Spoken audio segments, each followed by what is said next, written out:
This is Cashing Out on VSiN, the sports betting network.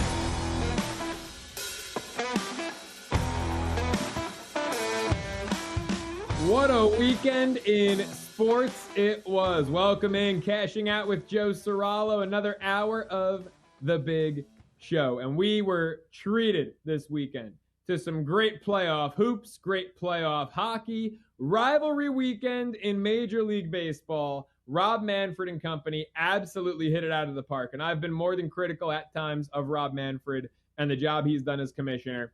That was a fun weekend of baseball, a fun weekend of betting. We get a photo finish at the Preakness, and Scotty runs away with the back nine in the PGA Championship. Another amazing weekend. Who calls May slow season? I would like to talk personally to anyone who says we are in slow season right now, because this weekend was absolutely phenomenal. And speaking of phenomenal, how about the streak we are on? How about the 7-day stretch, the week we just had, 24-6, last 30 bets. We just had a single week go up over 18 units in a week. It is remarkable what we're doing right now. And I don't want to hear any superstitious talk, because I fully intend to keep it rolling. That's right. Make sure you follow the show at the Joe Ceraulo for bets and tweets, even on our days off, like the 3 I gave out Sunday on the Diamond, went 2 out of 3. Meatloaf would say that ain't too bad if you asked him.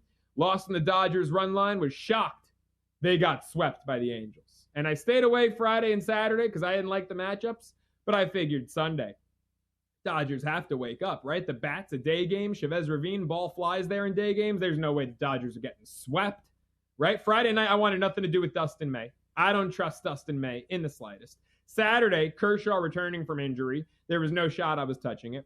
They go down 2-0. I figure they got to come back Sunday and come back in a big way. Take them run line minus 115, and the bats go dormant. And Tony Gonsolin gets shelled in the first inning, and the Angels never look back. Couldn't believe it. But we did have 2 winners. Merrill Kelly, I've got a lot to say about that guy. And you might be saying you've got a lot to say about a 36-year-old number 3 starter in Arizona. And I would say absolutely, because he is the 36-year-old number 3 starter in Arizona. Merrill Kelly, when he is on the bump, you should circle it on your calendar every time, because you get terrific value with that man every time he pitches. Unlike the superstars, unlike the Paul Skeens of the world and the Zach Wheelers of the world, who always get their prices inflated because they're superstars, Merrill Kelly quietly shows up every day. You get fair prices. And, I mean, he had that 9-run awful outing against the Yankees, start number 2 of the year. He's gone under 2.5 earned runs every start since but one. We gave out under 2.5 runs. He goes 7 scoreless. Michael King gets there on the K-prop against Seattle, and the Padres get swept by the Mariners. Who saw that one coming? I mean, it was an amazing weekend, rivalry weekend in Major League Baseball. Let's take it to the NBA. Game 7, Oklahoma City, Denver. And Game 7 proved to be a little more like Game 2 than any other game in the series. The Nuggets came out with a vengeance. They came out early, ready to rock. And OKC, maybe it was some jitters. They settled in.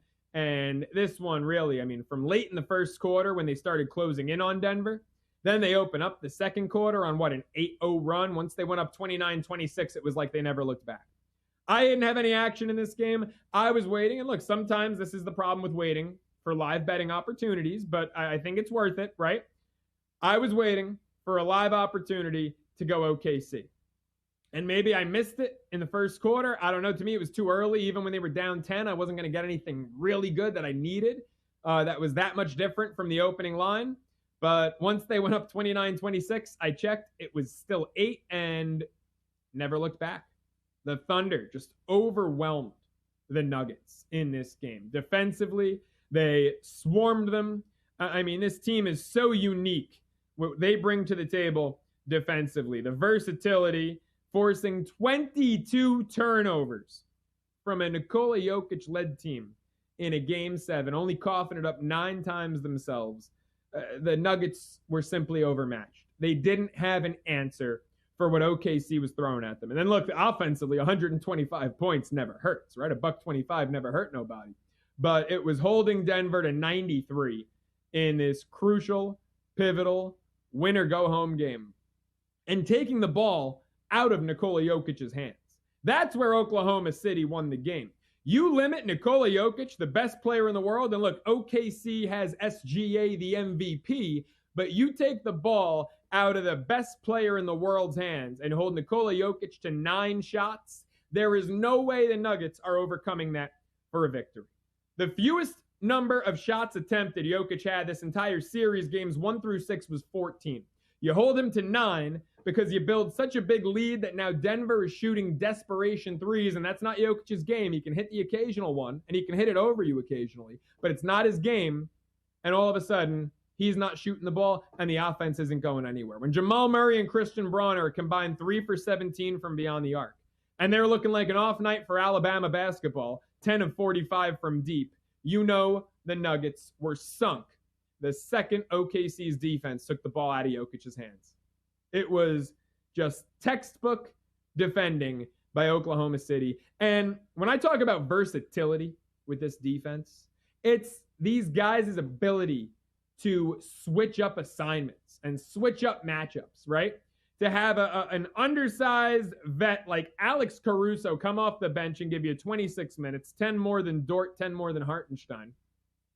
And to have Caruso coming off the bench and, oh, you need me to switch and you need me to go guard Jokic because we're playing small ball. Hartenstein's on the bench and Holmgren's out with Gordon. You need me to, yeah, sure, I can manage Jokic.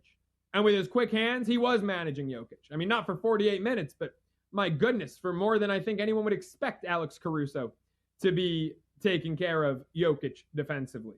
I mean, to have the luxury of guys like Caruso and Wallace coming off the bench defensively.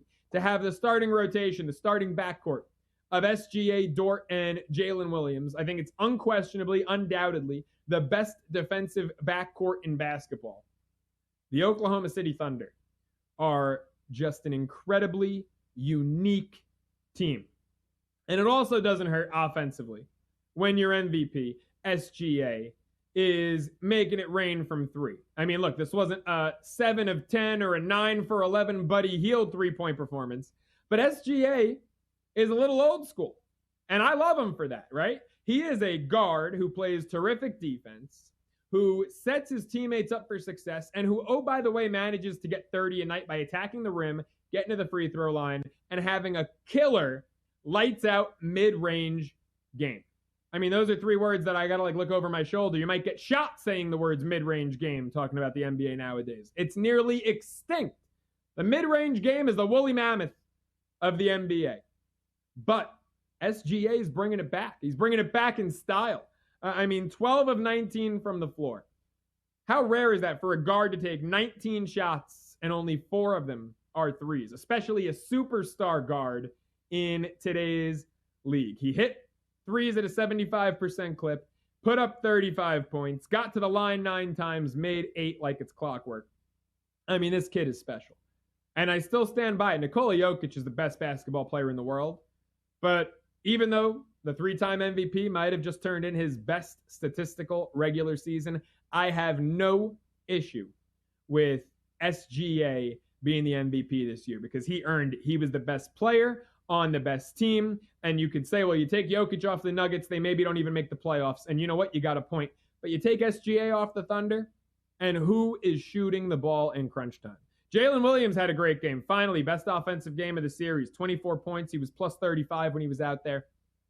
But who do you want shooting the ball game on the line? Lou Dort hit a couple big fourth quarter threes this series to help propel OKC to a couple of fourth quarter comebacks. But who do you want shooting the ball with the game on the line?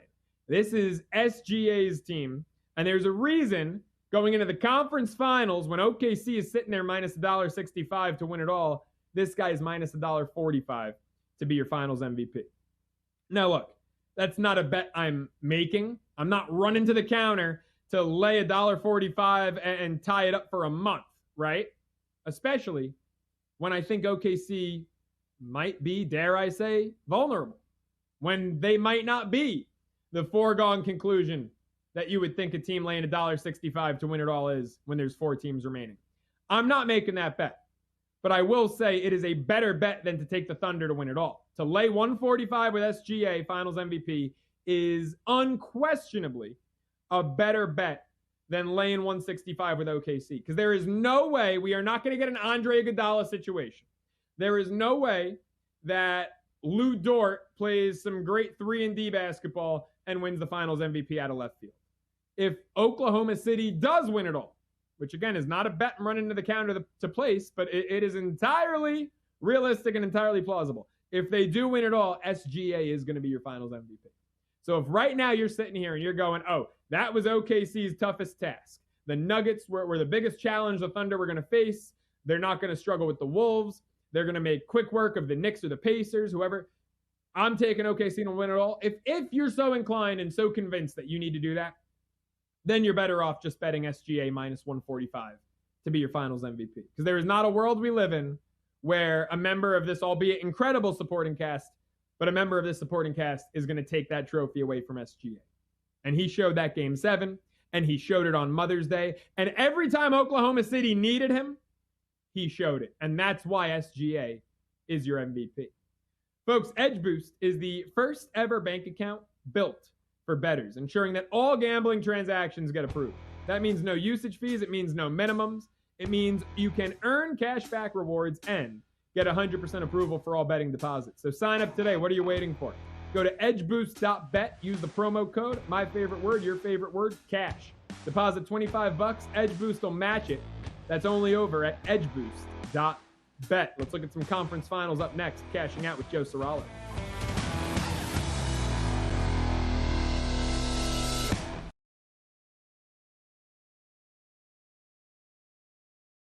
Welcome back to Cashing Out here on VSiN, the Sports Betting Network.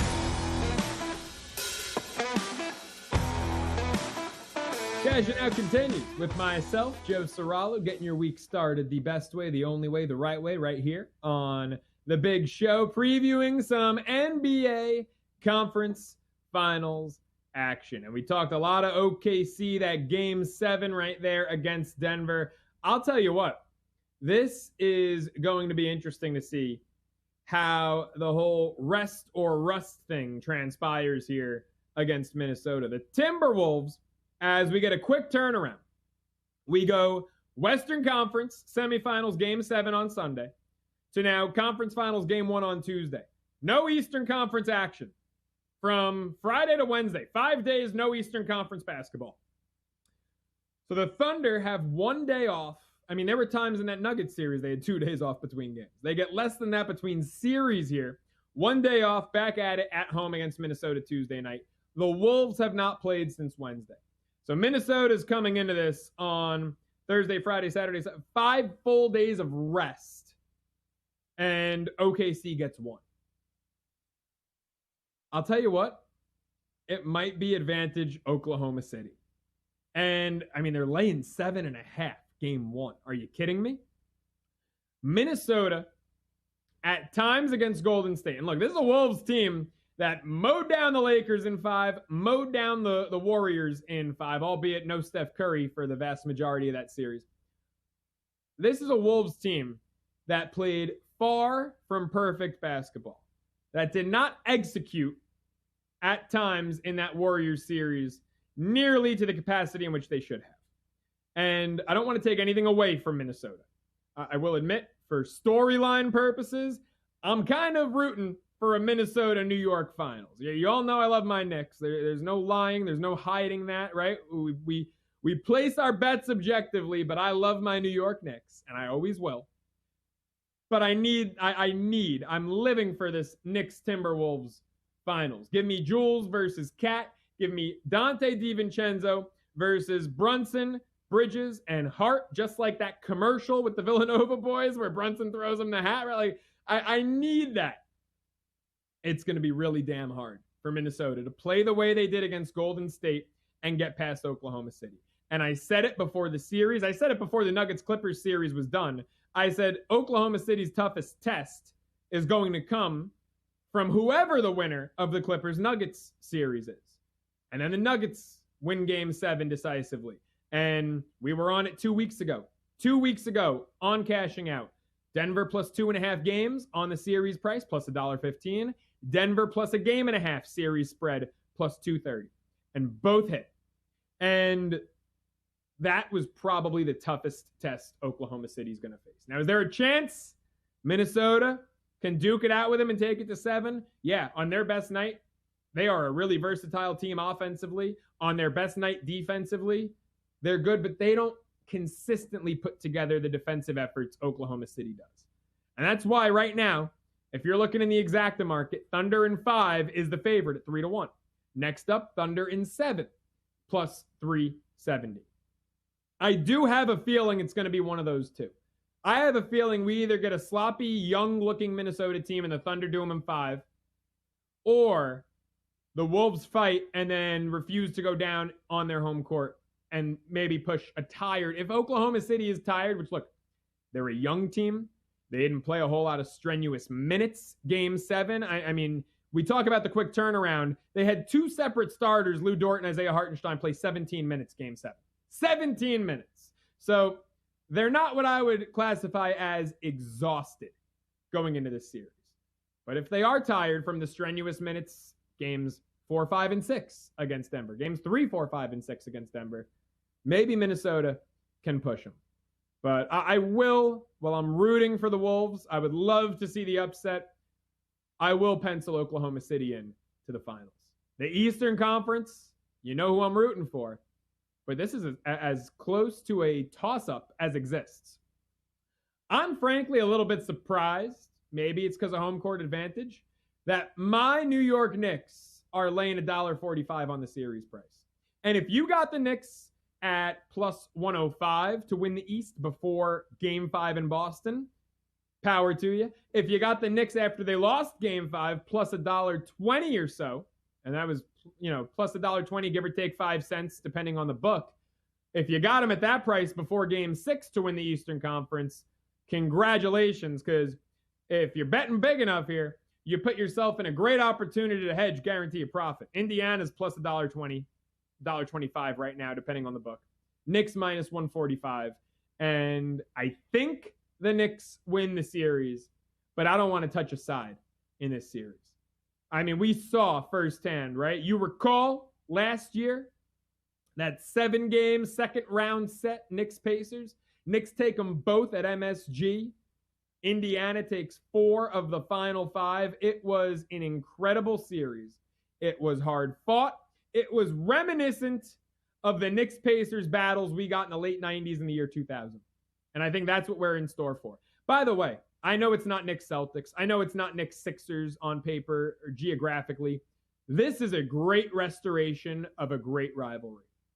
I mean, the Knicks and the Pacers, those battles that they had before I was old enough to know what I was watching, late 90s, year 2000. I mean, you go back, if you're my age, go back and watch some film, and my goodness, we are in for a treat. These two franchises do not like one another. And I can't wait. And Rick Carlisle knows the history here, and Rick Carlisle knows what it's like to go down 2-0 to the Knicks and beat them in a postseason series, albeit not in a conference finals.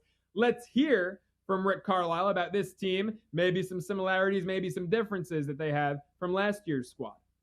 It's a great challenge.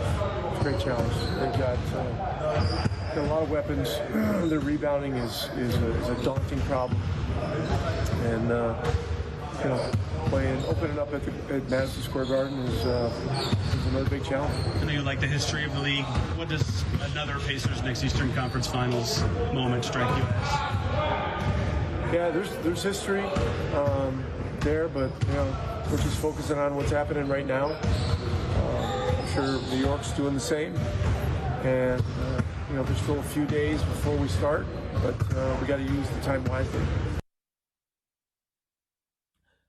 What he said about the rebounding being daunting, what the Knicks have in that department, that is an area where I think Indiana has come up short a bit this season. Miles Turner has had great moments, and Miles Turner has had some really good games and really strong performances, but Miles Turner has not asserted himself in the post as much of a presence as I believe he needs to be. And what he can do stretching the floor offensively is great. And when he gets in a rhythm of blocking shots, he could put up 3, 4, 5 blocks in a game. But Miles Turner has not been what I would classify as ferocious in the post. And neither at times is Karl Anthony Towns. Karl Anthony Towns got there game 6, needed to get there. We called him out on it, said he needed to get big and get physical. Well, Karl Anthony Towns got big and he got physical. But he is not consistently ferocious. You know who is, and you know who's going to pose a threat and a challenge to an Indiana team that's really deep, far deeper than the Knicks, but like OKC, mainly deep with respect to their backcourt, not so much their front court. Mitchell Robinson is going to pose a problem for Indiana. I actually think that the Knicks match up really well with the Pacers. And like I said, Indiana will have the luxury of fresher legs. But I think when you look at potential combinations that they could throw out there, the Knicks were a little too small last year. Now, first off, they were injured as hell. Dante DiVincenzo's playing 40 minutes in a game 7, and he made it rain. He was the only one, albeit. But the roster construction and then the injuries factored in, was far different than what we're looking at now. If you go Twin Towers, Cat and Mitch against Siakam and Turner, Siakam certainly plays more like a wing, can stretch the ball a little more. But you put Mitch on Turner, you put Cat on Siakam. Maybe you get some help with Cat because Siakam's a little quicker than him, and you get a little OG or Bridges help. But you dominate the post presence. You go small, Mitch is out, or you have Mitch or Cat in. One of them's out, and then you go OG on Siakam, and then your Bridges, Hart, Brunson combo. And all of a sudden, defensively, you're really at that point, you're going to force Halliburton and company to try to beat you from the outside. And I don't think Indiana is going to shoot 50% from 3 like we saw at times against Cleveland. I think that the Knicks are going to pose a lot of matchup problems for Indiana. And while this Knicks team is nowhere near as deep as the Pacers, and I said it before, right? It's kind of Deuce, Mitch, draw the line. That's it. Campaign gave us those great minutes game 1 against Detroit. He's been pretty silent since game 1 against Detroit. But they do have 2 different lineup combinations that can pose problems. And it's Cat and Mitch being both out there and only having one of them out there. And the beauty of it is, look, Cat's going to play most of the game. But even when Cat goes to the bench, the way Mitchell Robinson has been playing with absolute ferocity for the Knicks, I'm not worried about those minutes anymore when Cat goes to the bench and Mitch has to come in. I think the Knicks win it. I love it to go over 5.5 games. More Cashing Out with Joe Ceraulo up next.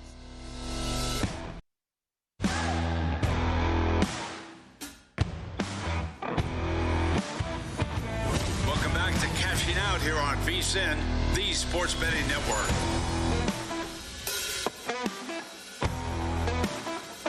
All right, Cashing Out continues with myself, Joe Ceraulo, taking you through your Sunday night into your Monday morning, especially for our friends over on the East Coast. And we have a tremendously special guest joining us now on the Progressive Guest Line. He is the host of Prop Points on the network, 2 to 3 p.m. Eastern, one half of that terrific team, senior analyst over at RotoWire, and now father-to-be Nick Whalen joining the show. My man, congratulations. I just saw the news on Instagram. This is amazing. Congrats. Thank you, man. Thank you. Yes, my wife is indeed having a baby. We are having a Jaguars fan. That was the big announcement, first and foremost. a female Jaguars fan. We put together a little gender reveal with some friends and family today, which, I'm not big on that kind of stuff, Joe, but it was actually, in hindsight, a great idea. Good to get everybody together. Found out today that it is a girl. Fired up about that. We're looking at an NFL Week 11 due date. When everybody asks me, I don't know the exact date. I just say I know it's Week 11. I know the Jaguars are playing the Chargers that week. I think That's the incredible. actual due date is that. Yeah, I think the actual due date is that Monday, whatever that is, like the 16th or the 17th. So, there's a chance. There's a chance that this baby could come into the world with the privilege of her first, sight being a Cowboys-Raiders Monday Night Football game. We'll see. Wow, what a terrible sight, terrible impression of our planet that would be, huh? Do we have odds on baby names? Is Hunter in play for Travis Hunter if she's going to be a Jags fan? What are the odds on Hunter Whalen? Man, so I'm a Wisconsin Badger first and foremost, and had it been a boy, I was really going to push for Ron Dane, of course. Maybe the middle name would I be was thinking Dane, Monty for Monty Ball. Yeah, Monty, of course. That's a very popular one. We're kind of back to square one though now with it being a girl. So I don't know. We might have to find a spin on that. I don't. Is there a female version of Ronette, Dana, something like that? Yeah. I don't know. We get a lot of time to decide, man. But I appreciate the congratulations. I've definitely met some women named Ronnie. We can roll with it. Nick, yeah, amazing stuff, man. Very happy for you. Let's talk Western Conference Finals. OKC, Denver, man, Game 5, sensational. Game 6, terrific. Game 7, a dud. It was over in the second quarter. It felt like this OKC team to be pushed to the brink like this by Denver. I mean, does it feel like this might be as tough as it's going to get for Oklahoma City? Or have we seen some flaws in their game this series that Denver exposed, and now maybe Minnesota or the winner of the East can as well? I think the answer has to be both, to be honest. I mean, they pushed OKC to the brink. I think I'm not surprised that the Thunder won this game today, but much like Game 6 between Boston and New York on Friday night, I did not think it would come in this fashion, right? I liked OKC to win the series in 7. I didn't think, they would go on that 18-5 run and never look back at the end of the second quarter. And again, we saw the same thing in that game on Friday night. I thought the Knicks would win. I thought they would barely cover. I didn't think they'd be up 40 in the third quarter. So I think this was important, honestly, confidence-wise, for OKC to have a game like this, because I think they were a little bit rattled internally. I don't think they would ever admit that, but you're to the point where your primary defender on Nikola Jokic ended up being your 6'4" backup point guard in Alex Caruso, right? I mean, they pushed Mark Daigneault and that coaching staff deep into the bag of tricks. I don't think they ever imagined that would be the case rounding out this series. I think it was huge for Jalen Williams as well, who was brutal through the first 6 games on balance of this series, to have the game that he did, right? And, I think it gets lost a little bit because of the blowout, but a lot of his production did come in the meaningful portion of the game. 24 points, 10 of 17 from the field. They're obviously going to need him going forward, but really, Joe, it's not just OKC. I think this is a really unique Final Four, if you want to call it that, in the NBA that we have this year for a lot of reasons. But with the exception of Minnesota, which of course now has to play OKC, I think the other 3 teams, OKC, Indy, and New York, you could make the argument that they've already played their toughest series within their own conference, right? I mean, the Knicks toppled the Celtics. The Pacers toppled the number 1 seed Cavs. OKC made it through Denver and Nikola Jokic. I think all of those teams could kind of take an exhale as they look ahead to the conference finals, which is not usually the case.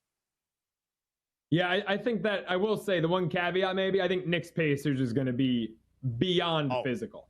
I think that this series is going to be more physical than either second round series was. But if we're talking sheer talent, I mean, the 1 seed Cleveland, the 2 seed who was the favorite in Boston, you are absolutely spot on. We'll circle back to the East here in just a minute, but Western Conference Finals, OKC, Minnesota. The Wolves not getting much of a chance in the series market price. OKC minus 330, Minnesota plus 265. How would you look to potentially bet Minnesota? Are you looking maybe game by game? Do you think you go T-Wolves plus 2.5 games, plus 1.5? Yeah. You're not getting the same price as you would have gotten with Denver in those types of bets, but are there any angles you're looking at Minnesota here?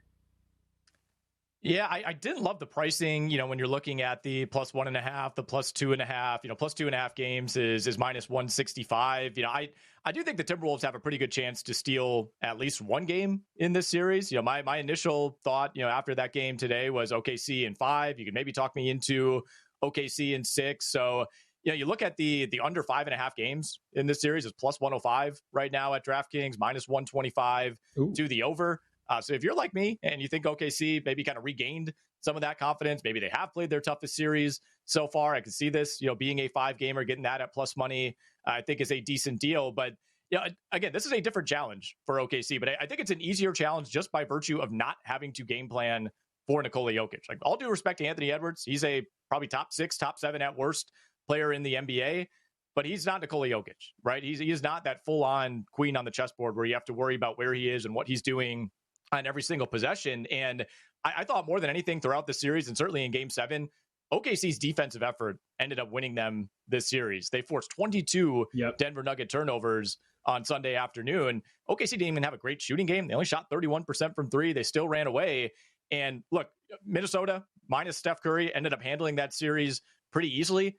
They turned it over 21, 21, and 21 times over the final 3 games of that series against a bunch of Warriors backups, and I think this is going to be a big jump up in competition. I know the Warriors are a good defense. I think OKC is a great defense. And I think the handsiness, the intelligence of those defenders, even guys like Caruso and Cason Wallace that they're bringing off the bench, I think that's going to be a shock to the system for the Timberwolves, at least to begin this series. Yeah, Alex Caruso this series was fantastic, especially with his role, such a young team, right? I mean, you remember the graphics during March Madness of Auburn's starting 5 being just about the same age as Oklahoma City's. Right. Caruso being the vet on this team, he has been so integral to the success that they had as the series progressed there, Nick. Eastern Conference, much closer prices here. The Knicks favored by $1.45, Indiana plus 125. How about the Knicks? They were plus 550 going into the second round. Now they're minus 145 to go to the finals for the first time since 99. Are you biting on the Knicks? Are you looking for another angle? What do you think, Eastern Conference Finals? I think I'm with you, man. This is going to be an all-out war.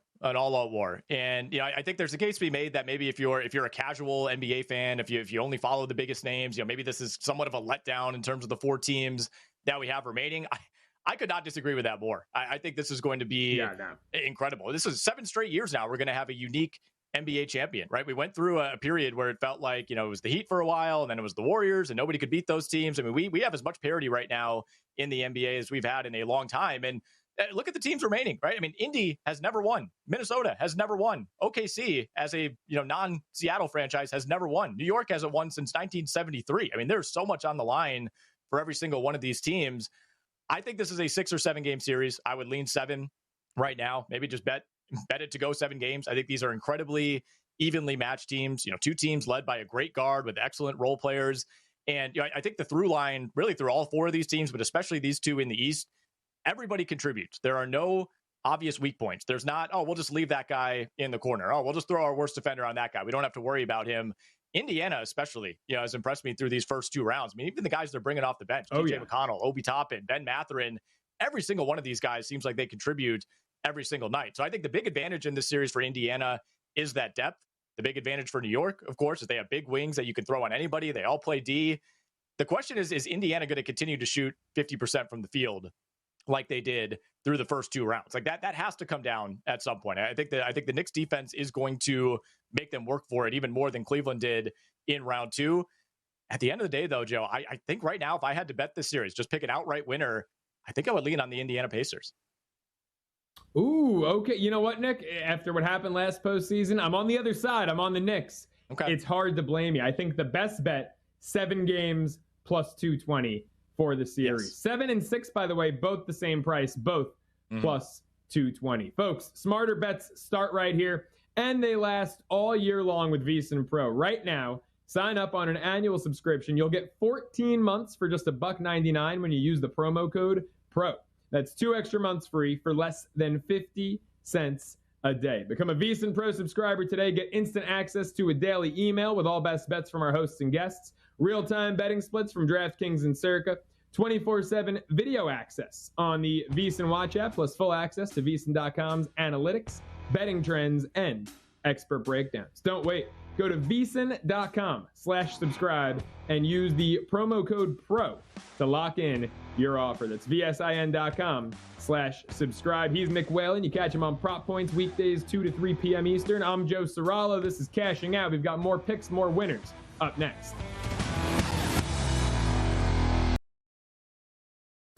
If you work in quality control at a candy factory, you know strict safety regulations come with the job. It's why you partner with Grainger. Grainger helps you find the high-quality and compliant products your business needs to inspect, detect, and help correct issues. And the sweetest part is, everyone gets a product that's as safe to eat as it is delicious. Call 1-800-GRAINGER, click Grainger.com, or just stop by. Grainger, for the ones who get it done.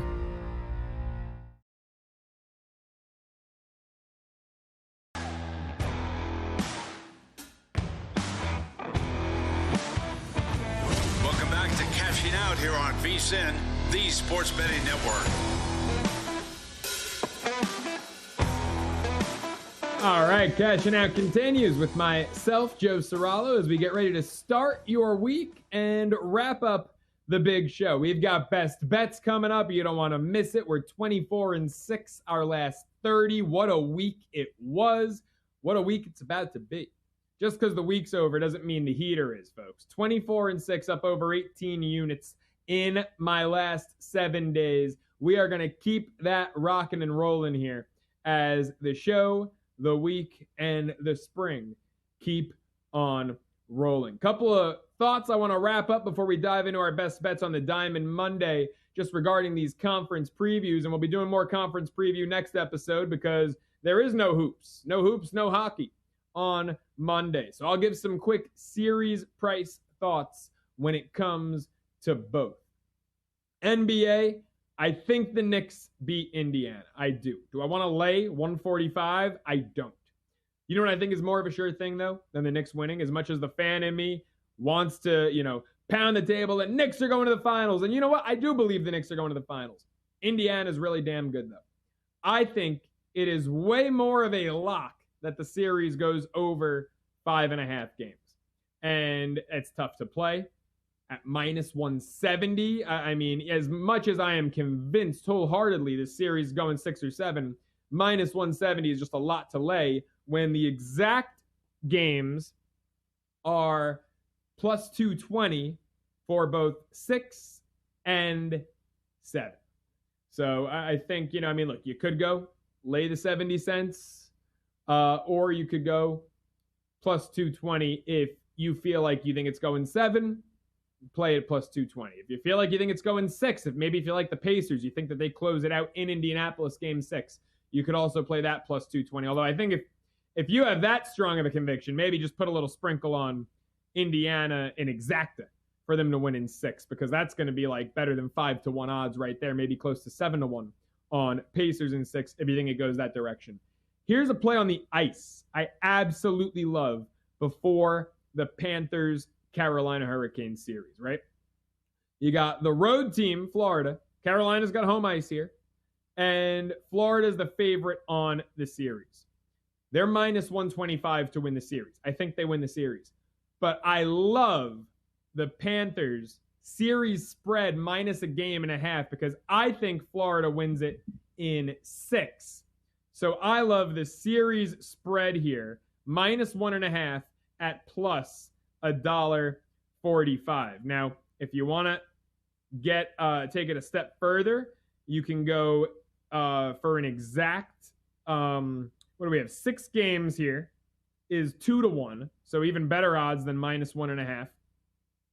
And correct score, Florida 4-2 is actually your short shot. That is 4-1.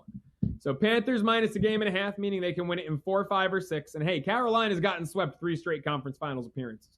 So maybe even though it's plus 145 as opposed to 4-1 or 2-1, maybe that's the way you want to go. And I think that's the way I'm going to go. Panthers minus a game and a half plus $1.45. I love on the series. Let's see what I love on Monday. Let's dive in. It's time for the VSiN Daily Morning Bets. We've got 2 best bets on the diamond for Monday's edition of the VSiN Daily Morning Bets. And remember the heater we're on. 24-6 last 7 days. I've got to keep it rolling. In that time, because these are both baseball bets, my MLB plays last 7 days, 15-4 in baseball, up over 11 units last 7 days, 24-6 overall. Starting with the Reds money line, minus 120, best price out there. Look, Nick Lodolo has regressed a little bit in May. He's got a rough-looking ERA this month. On the season as a whole, good numbers. I still really believe in Nick Lodolo as a pitcher.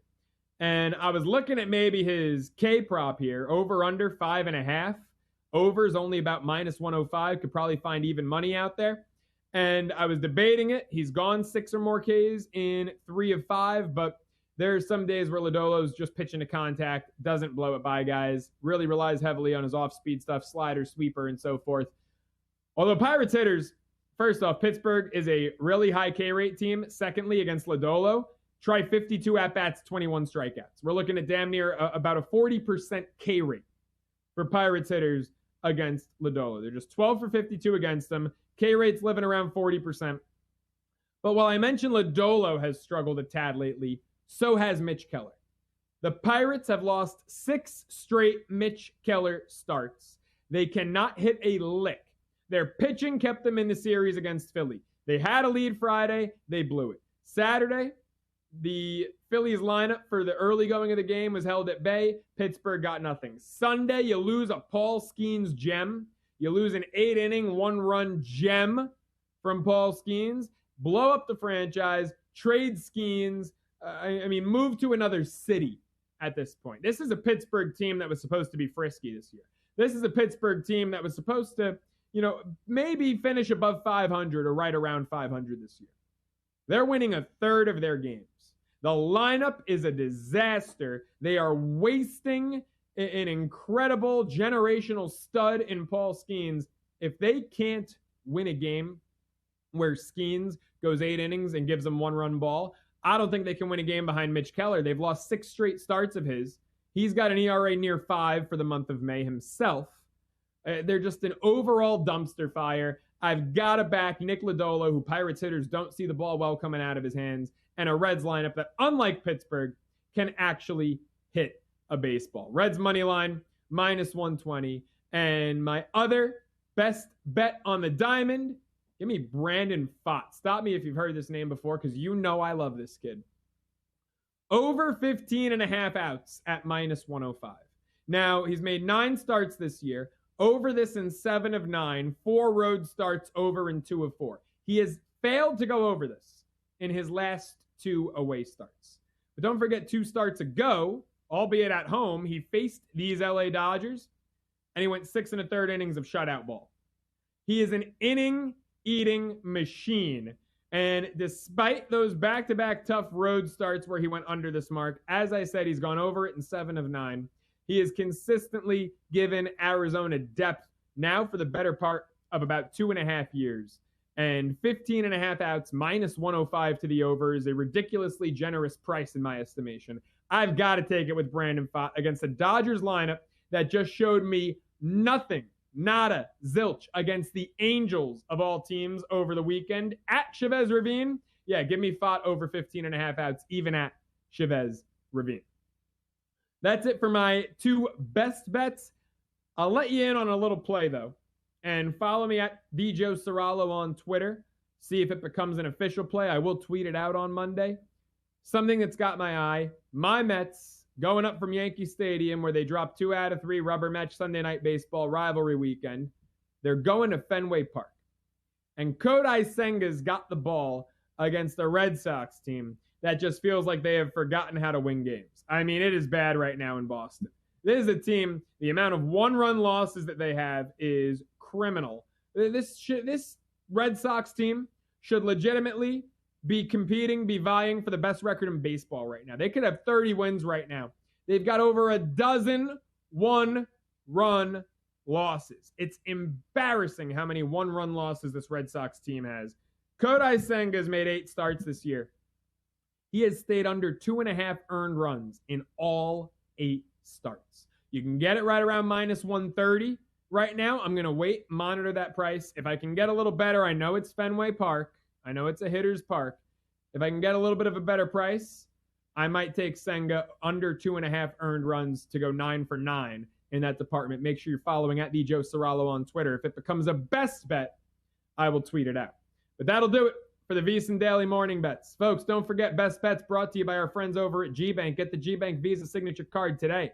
Most credit cards treat sportsbook and gaming transactions like cash advances, even when you put your own money on the card. GBank treats gaming transactions like purchases, so you're saving up to 3 to 5% on cash advance fees on gaming transactions right there.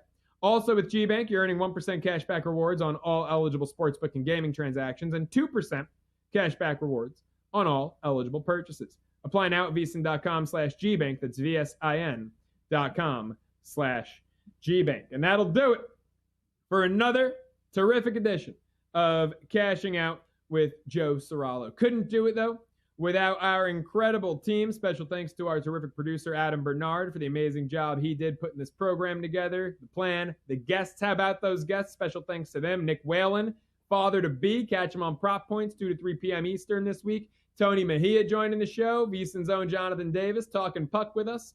How about the rest of our great team? Johnny, Jarens, Chris, Alexis, could not do it without him. Folks, the great content here at VSiN never stops, though. VSiN by the books. Dave Ross, Jensen Lewis, 7 a.m. Eastern. It is the perfect show to grab a cup of coffee and plan your winners for the day 2. Then a numbers game with our buddies Gil and Kelly, and Money Moves with Stormy and JVT at noon Eastern. That'll do it for Cashing Out. I'm Joe Ceraulo. Let's do it again. Damani.